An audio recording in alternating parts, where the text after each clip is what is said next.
I was really scared. It was a really intense situation that escalated out of nowhere. Around 2 a.m. on Thursday, Austin Schuchard and Atlas Marshall were with a group of friends at the food carts on Burnside. While waiting for food, one of their friends approached a group of men and asked for a cigarette. As soon as one of the men saw Atlas, she says hate speech started spewing out of his mouth. He saw me, visibly could tell, like, I was trans, I was queer, and he started throwing homophobic and transphobic slurs at me. Atlas says this isn't the first time she's heard those awful words directed at her. The insults themselves, like, if I'm being 100% honest, as a trans female in a world that tells trans people that we don't matter or that we're not valid, I'm used to it. Like, I'm 30 years old.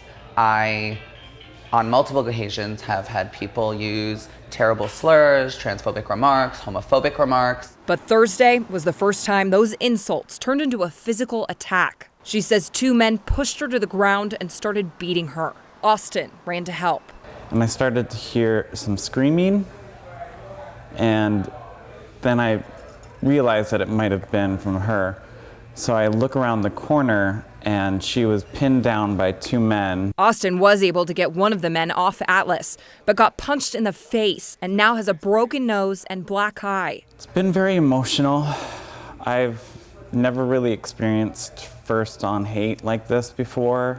It was very hard to go through, especially seeing someone so close to me being hurt and attacked. Atlas has scrapes and bruises all over her body, but says that's not what hurts the most. I think overall, like, the mental and emotional damage is a little bit more intense than the other stuff is for me. If you think Portland is open and tolerant, these two have a message.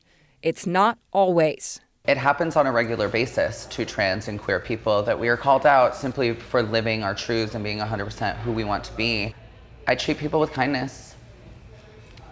I just want to be treated with the same.